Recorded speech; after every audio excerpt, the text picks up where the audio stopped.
Une partie importante du travail de chercheur et comment dire? De la façon dont,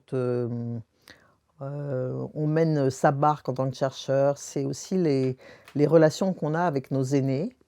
les relations particulières qui se créent avec un tel ou un tel. Et donc au cours de mon parcours, que je vous ai déjà parlé d'Aliette Jesdorfer, qui a été quelqu'un pour moi de fondamental, dans mon investissement en termes d'anthropologie maritime, d'anthropologie des techniques, hem,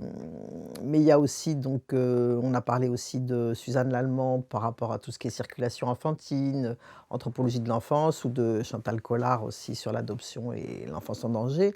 Mais il y a aussi eu des parcours, privilégiés avec d'autres, plus ou moins privilégiés avec d'autres collègues, notamment océanistes. Et j'ai toujours, essayé de surtout maintenant en fin de carrière, je passe beaucoup de temps à faire comment dire? À retracer les carrières de mes collègues et à mettre en lumière tout ça, de façon à le rendre public et à recontextualiser aussi, le parcours, de mes aînés par rapport au périmètre de la recherche, et donc au sein du Lacito,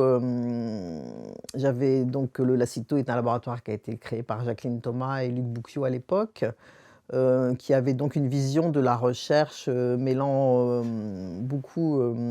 anthropologie et linguistique, en disant que là, on ne pouvait pas faire une étude de la langue si on ne connaissait pas, la façon dont les gens, vivaient, avec, une grande importance des ethnosciences, de tout le vocabulaire. Si on reprend par exemple l'encyclopédie, des Pygmées Aka, qui a été initiée par Jacqueline Thomas, Serge Bahuchet et compagnie, ça donne un peu le paysage de ce qu'était la collaboration à l'époque entre anthropologue et linguiste. Alors aujourd'hui, bien sûr, moi je suis la dernière, anthropologue CNRS, du Lacito, de par les départs en retraite, du manque de recrutement. Mais dans ma carrière, il y a eu donc, Jean-Claude et Françoise Rivière, donc qui étaient linguistes, au Lacito, spécialisés en kanak, qui ont eu, beaucoup d'importance aussi pour moi, et du fait que si je suis rentré au Lacito à l'époque, c'était, par leur entremise et celle d'Alban Bensa qui à l'époque était aussi Lacito. Heu, Tous les chercheurs qui travaillaient sur la Nouvelle-Calédonie à l'époque, étaient basés là au Lacito, et ça a permis d'avoir, comment dire? Beaucoup de discussions entre linguistes et anthropologues, travaillant sur les sociétés kanaks de Nouvelle-Calédonie. Après les relations ne sont pas toujours, comment dire? Pas toujours, sans anicroche. Je me rappelle d'une discussion que j'avais eue avec Jean-Claude en rentrant d'un terrain en Nouvelle-Calédonie, où je parlais justement des termes de parenté, des appellatifs, et des Wégorodé, donc qui est quelqu'un qui avait, créé, une école populaire kanak dans sa tribu à l'embouchure, donc avec enseignement en Païchi, qui était quelqu'un, qui avait une maîtrise de lettres modernes, qui enseignait, le français au collège avant de partir dans les écoles populaires. Avec qui je discutais beaucoup des significations des termes kanak, de l'organisation sociale et tout, et qui, je ne me rappelle plus pour quel terme, me donnait une autre signification que celle que Jean-Claude avait donnée dans son dictionnaire de Païchi. Et donc Jean-Claude s'était mis en pétard en disant, «Oui, tu passes ton temps à démolir ce que j'ai fait». Je lui dis: «Mais non, mais je veux dire, sur le terrain, des personnes me donnent d'autres significations que celles que tu as données dans ton dictionnaire». Moi, je donne les 2 significations, celle que tu as donnée toi, celle qu'on m'a donnée sur le terrain. Je dis pas forcément que l'une a raison et l'autre a tort, c'est pas mon problème, mais dire que les choses existent, que toi, ton dictionnaire, tu l'as fait ailleurs qu'à Ponériouin, et que donc, à une autre époque, et que voilà, il est important de pouvoir, donner la signification des termes, et que forcément je ne vais pas, passer sous silence une signification qui m'est donnée par, des Wégorodé, qui en plus n'est pas n'importe qui a beaucoup réfléchi sur sa langue, parce que ça ne va pas avec ce que toi tu as mis dans ton dictionnaire. et comme quoi les rapports sont pas toujours simples, et ça me fait penser aussi que quand je suis arrivée sur le terrain là, il y a 2 mois, j'avais mis un titre à mon manuscrit qui était «Échanger dans la route» et je l'avais mis en Paichi, Tiwanri Inange, et plusieurs personnes m'ont dit: «Mais Tiwanri, ça veut dire barrer, fermer, ça veut pas dire échanger», et en fait, c'était un usage ancien du mot que les gens aujourd'hui ne connaissent plus. Et donc, pour eux, ce qui leur frappait, c'était barrer, fermer, et donc pour eux, ça voulait dire fermer les échanges et pas du tout échanger. Donc, ils étaient choqués par rien que en regardant la première page, ils étaient choqués par le titre. Donc du coup, j'ai pris le parti d'enlever le titre, Paichi, parce que je me suis dit, si, quand on regarde le titre, on le lit pas de la même façon que la façon qui était donnée par les anciens à l'époque, ou la façon, que moi je lui donne aujourd'hui par rapport à ce qu'on m'a raconté. Le but n'est pas atteint, et donc du coup, je l'ai enlevé. Mais c'est pour dire que, la langue aussi est quelque chose qui est vivant et qui évolue, et que, la signification d'anciens termes d'il y a 50 ans n'est pas forcément la même, aujourd'hui, et du coup, c'est difficile de s'arrêter à quelque chose, qui a été écrit il y a 50 ans et qui n'est plus ce que les gens perçoivent aujourd'hui. Et donc, mais néanmoins, ma collaboration avec les rivières a été aussi importante parce que, ils avaient une connaissance de la société kanak, qui remonte aux années, 50, heu et qui a toujours été, d'une grande valeur. Ils étaient aussi investis, comme nous tous, aux côtés des Kanaks dans le soutien à l'indépendance, même s'ils l'étaient moins que moi je ne l'ai été ou qu'Alban l'a été. Et ce qui fait que, les échanges ont été toujours quand même très, très riches, et c'est pour ça que, j'avais fait, il y a quelques années cette ce numéro du Journal des océanistes en hommage, à Jean-Claude et Françoise Rivière, sur linguistique et ethnolinguistique océanienne, parce que j'ai trouvé qu'ils avaient été quand même fondateurs d'une certaine recherche en Calédonie que les jeunes générations ne connaissent pas forcément, et que c'était important de leur rendre hommage, et par ce volume, avec, des collaborations, diverses et variées, ça a permis aussi de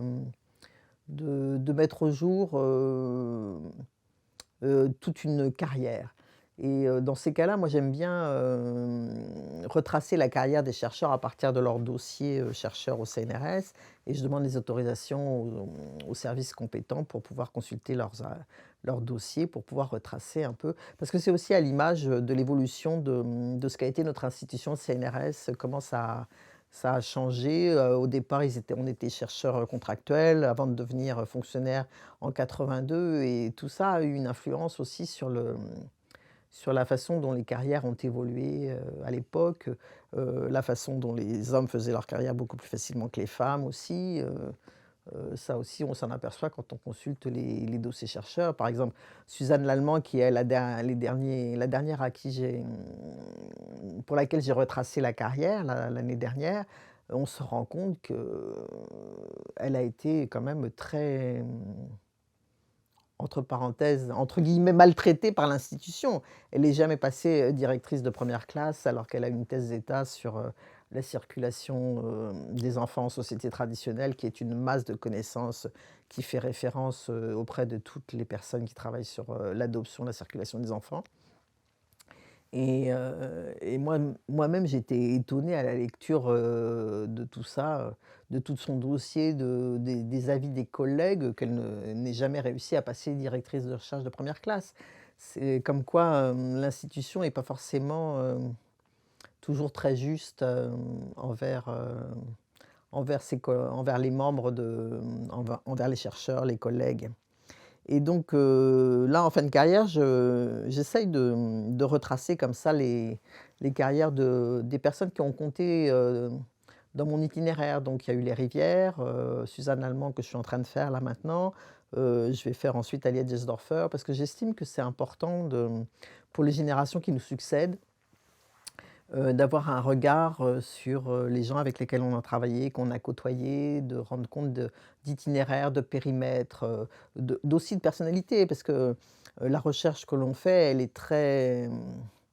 elle est très induite par, qui on est en tant que personne, en tant que citoyen, en tant que, les idées même, politiques qu'on a. Enfin Aliette Gisors-Feur, elle était, communiste, union rationaliste et tout ça a pesé forcément sur son sur son trajet comme André-Georges Vaudricourt aussi qui a eu qui était aussi, à la pensée rationaliste. Enfin, tout c'est des choses, un étudiant d'aujourd'hui ne connaît pas forcément, mais qui pourtant sont des choses qui, à mon avis, comptent beaucoup dans les itinéraires, des personnes. Et donc pour moi, c'est comme qui dirait, une part importante du travail que je fais aujourd'hui d'essayer de rendre, hommage à mes ancêtres dans la discipline ou sur les terrains, respectifs de façon à les faire mieux connaître ou à donner mon regard, personnel sur, leur itinéraire à partir, de ce qu'ils ont fait. Par exemple, là, je parlais tout à l'heure de la générosité de Suzanne Lallemande de m'avoir, laissée seule, maître de l'ouvrage sur l'adoption alors qu'au départ on l'avait conçu ensemble. C'est quelque chose de rare, dans nos milieux, de quelqu'un, qui passe la main comme ça en disant, «Moi j'en ai pas besoin mais toi, tu es au milieu de ta carrière, c'est beaucoup plus utile pour toi de faire ça», et cetera.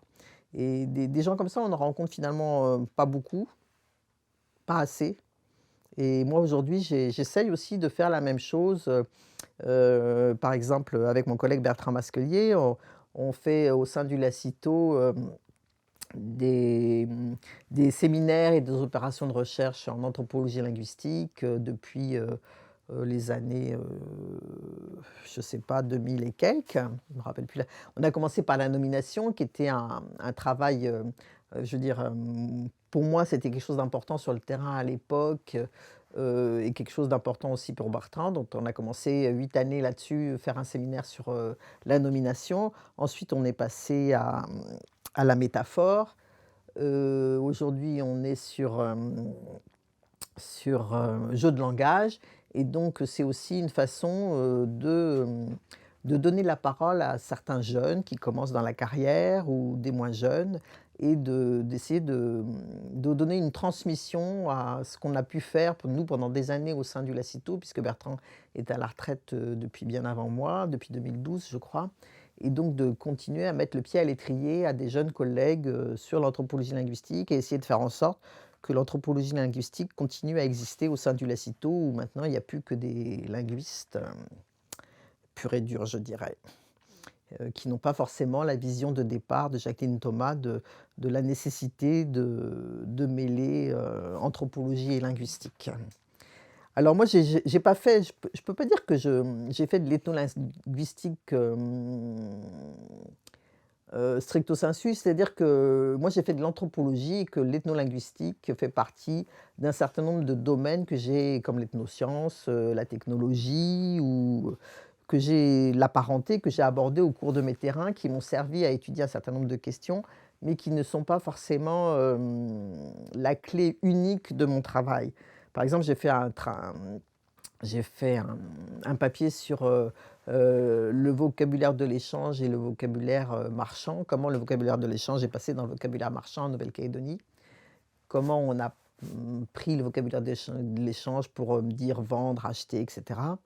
Avec des néologismes, des emprunts et cetera. Mais sans que ça soit forcément, la base de mon travail. C'est-à-dire que c'est un peu au fur et à mesure des sollicitations, qui se passaient au Lacito, comme sur les insectes, dans la tradition orale ou des choses comme ça, que j'ai été amenée pour participer à des opérations, de mon laboratoire à creuser des questions, qui n'étaient pas au centre de ma recherche, proprement dite. Mais ce qui permet, quand on passe de nombreuses années sur, un même terrain, on s'aperçoit qu'on a une connaissance bien plus vaste, de, que juste notre sujet ou nos sujets d'études, puisque quand même j'ai varié, de sujets, régulièrement et de terrain en Nouvelle-Calédonie. Et par exemple, pour, l'hommage, à Bernard Juira, j'ai fait un article sur les rêves. Parce que quand on vit, dans une famille, il y a un sport favori, c'est de raconter ses rêves. le matin ou à l'heure de la sieste. Et donc, en racontant les rêves, on apprend énormément de choses sur, le rôle des rêves, la façon, dont ils structurent aussi la transmission des savoirs qui auraient pu être perdus. Et donc, il y a plein de choses sur lesquelles on n'a pas travaillé forcément, mais qu'on sait parce qu'on les a partagées pendant de nombreuses années sur le terrain avec les personnes avec lesquelles on vivait. Et donc, ce travail, donc je l'ai fait aussi, je l'avais fait, je le fais de façon, en en termes de séminaires doctoraux, pour, former aussi les jeunes, pour transmettre un certain nombre de choses, aux jeunes, pour leur permettre aussi des publications puisque j'ai été toujours très investie dans le travail, d'édition. Au Lacito, par exemple, on a une collection d'anthropologie, linguistique et sociale de la parole dans laquelle on essaie aussi de publier, ce qu'on fait dans les séminaires ou ailleurs. Et je l'avais fait déjà à l'époque avec la Gesdorfer en anthropologie maritime, où on avait les cahiers d'anthropologie maritime, où on a fait l'ouvrage aussi, sur, les monstres marins, tout l'imaginaire lié à la mer,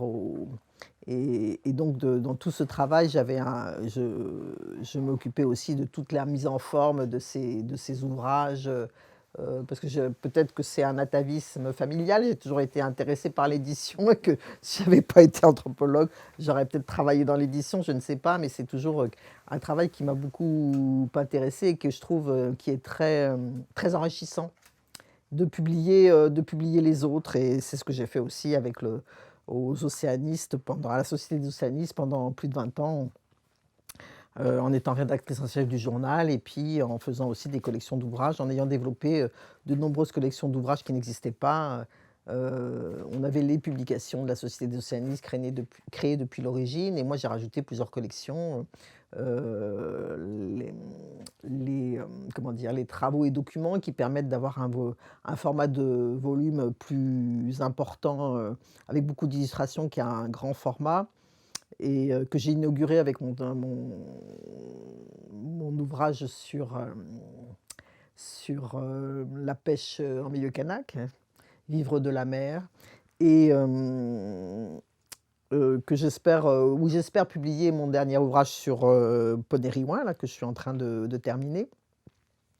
Et puis j'ai inauguré aussi une petite collection pour enfants, qui malheureusement n'a eu que 2 volumes parce que, ce sont des éditions en couleur, qui coûtent, cher. C'est-à-dire l'adaptation de traditions orales pour faire des histoires pour enfants, mais comme je dirais, de 7 à 77 ans, quoi. C'est-à-dire qu'à partir d'une histoire et des illustrations qui ont été faites, ça permet aussi d'aborder un certain nombre de notions de base, de la société kanak, des ancêtres, et cetera. Et puis ensuite, après, avec le cinéma des océanistes, dont on parlera tout à l'heure. Dans mes recherches, au Lacito, il y a une personne aussi pour moi qui a beaucoup compté dans ce qu'on a pu développer ensemble, comme, opération de recherche ou séminaires doctoraux, donc en direction des étudiants. C'est Bertrand Masquelier, qui est un grand spécialiste de l'anthropologie linguistique et qui est membre du Lacito depuis aussi, les années, je pense, 90, depuis son retour des États-Unis, et qui enseignait à l'université, d'Amiens, et avec qui on a développé donc de nombreux séminaires, nominations, métaphores, jeux de langage là dernièrement, pour former, les jeunes générations à l'anthropologie linguistique, et c'est quelque chose que j'aurais jamais fait sans Bertrand Masquelier finalement, puisque, mon point de départ n'était pas tant l'anthropologie linguistique que mes terrains purement anthropologiques, parenté, et cetera, sur la Nouvelle-Calédonie, qui m'ont fait, développer plein d'autres sujets dont on parlera après, dont les rituels, les rapports aux ancêtres, les ethnosciences, et cetera. Mais avec Bertrand, on a développé donc cette approche, via nos séminaires, de recherche et de formation doctorale, toute cette dimension d'anthropologie linguistique au Lacito, de façon à ce qu'elle perdure, dans un esprit, qui n'est plus celui de l'ethnolinguistique stricto sensu, qui avait pu être celle, donc au départ du Lacito avec, Jacqueline Thomas et les autres collègues, qui ont suivi, et qui est plus, anthropologie linguistique, tel qu'on l'a fait aujourd'hui, de façon l'anthropologie du langage, étude, des faits, comment dire? L'anthropologie linguistique et sociale de la parole, quoi, les contextes d'énonciation, tout ça. Et donc c'est quelque chose, auquel, qui ne se serait jamais fait sans, Bertrand Masquelier avec moi au Lacito. Voilà, et donc on a initié cette collaboration depuis, de nombreuses années maintenant, ça fait plus de 10 ans, et qu'on continue à mener, pour mettre le pied à l'étrier à de nouveaux jeunes chercheurs, en espérant qu'ils arriveront à trouver, des débouchés, dans le contexte institutionnel, de plus en plus difficile aujourd'hui pour les jeunes. Jeunes, quand je dis jeunes, ils ne sont pas tous si jeunes que ça, parce qu'il y en a qui ont la quarantaine, hein, qui n'ont toujours pas de poste, mais c'est un état d'esprit vis-à-vis de la recherche, qu'on essaye de transmettre via, nos opérations. Et c'est aussi dans cet esprit-là aussi que, quand j'avais publié le travail inédit de Françoise Rivière sur les jeux de ficelle en Nouvelle-Calédonie, qui avait été repris par une jeune collègue, qui était sur une ANR, sur les jeux de ficelle, et je me suis rendu compte à cette occasion que ce travail inédit de Françoise, méritait vraiment d'être publié, in extenso, de par l'importance, de ce travail pionnier, en fait, en Nouvelle-Calédonie sur les jeux de ficelle, et que j'ai donc publié en l'annotant en fonction de mes connaissances de terrain, mes connaissances des langues, kanak, et qui permet aussi de rendre hommage à cette, chercheuse qui avait commencé sa formation, en ethnologie avant de virer, sur la linguistique. Donc c'est aussi quelque chose, qui fait partie de ce que je peux, rendre, aux aînés qui m'ont, à un moment donné, aidé dans ma carrière, que je trouve une dimension, personnellement importante, du travail de chercheur. Et donc en Calédonie, les langues kanak sont toujours, très prenantes, très vivantes. On a aujourd'hui toujours 28 langues. Certaines n'ont plus que quelques locuteurs, c'est vrai, et peut-être seront amenées à disparaître, mais la plupart des langues ont quand même des milliers de locuteurs, et c'est quelque chose qui reste encore, bien vivace, de façon peut-être pas de la même façon dans toutes les régions. Mais moi, sur le terrain où je suis en Nouvelle-Calédonie, j'ai vu encore dernièrement, que les jeunes enfants, s'expriment avec leurs aînés, toujours en païti, et maîtrisent la langue. Alors il est certain que les langues, elles évoluent, comme j'en ai fait part tout à l'heure, que certains termes ne sont plus usités, ont disparu du vocabulaire des jeunes, mais c'est quand même toujours la langue, des coutumes, des cérémonies de deuil, de mariage, de naissance, et on ne peut pas faire une cérémonie sans un certain nombre de choses qui se disent que dans la langue. Et à ce propos, les langues aujourd'hui sont enseignées, certaines langues sont des langues d'enseignement en Nouvelle-Calédonie, les plus parlées. Elles sont au nombre de 4 ou 5, je ne me souviens plus exactement, et donc il y en a 2 des îles Loyauté et 2 de la Grande Terre à minima, peut-être 3, je ne me rappelle plus. Et donc c'est des langues aussi qui sont, enseignées donc depuis l'école maternelle jusqu'à l'université, qui sont des langues qu'on peut prendre en option au bac, comme langue régionale, et et qui sont donc des cours qui sont destinés donc, surtout dans les écoles, maternelles élémentaires, pas uniquement aux locuteurs des langues puisque, c'est dans tout le cursus en Nouvelle-Calédonie, mais aussi, à Nouméa, à des enfants qui sont de toutes origines. Après il y a un manque d'enseignants, suffisamment formés pour pouvoir, dispenser ces langues sur l'ensemble du territoire. Mais c'est quand même une donnée importante, qui montre que ces langues ont toujours comment dire? Pour moi, elles ne sont pas mortes. Quand j'ai fait mon premier terrain en 83 en Calédonie, les enfants qui étaient scolarisés, ne parlaient pas dans la langue. Quand ils étaient enfants, ils parlaient en français. Leurs parents leur parlaient souvent en kweni, mais ils répondaient en français. Donc ils comprenaient la langue sans la parler. Quand je suis retournée 20 ans plus tard, ces enfants devenus grands parlaient leur langue. Donc moi, j'ai plutôt tendance à être optimiste, parce que la langue est tellement partie prenante de l'identité kanak, de ce que c'est que d'être kanak aujourd'hui, que je pense pas qu'elle puisse, disparaître, comme ça du jour au lendemain. Ça me paraît, une donnée, incontournable. Certains collègues n'ont pas forcément la même vision que moi de, heu, il y a des collègues qui aiment bien parler de langue en danger. Hem, je ne suis pas sûre que toutes les langues kanak soient des langues en danger. C'est aussi, je dirais une certaine mode que de parler de langue en danger parce que c'est très porteur, c'est racoleur et je ne sais pas si les individus eux-mêmes considèrent leur langue comme étant en danger, en tout cas pour ce qui concerne les Kanaks que je connais en Nouvelle-Calédonie. Je ne suis pas sûre.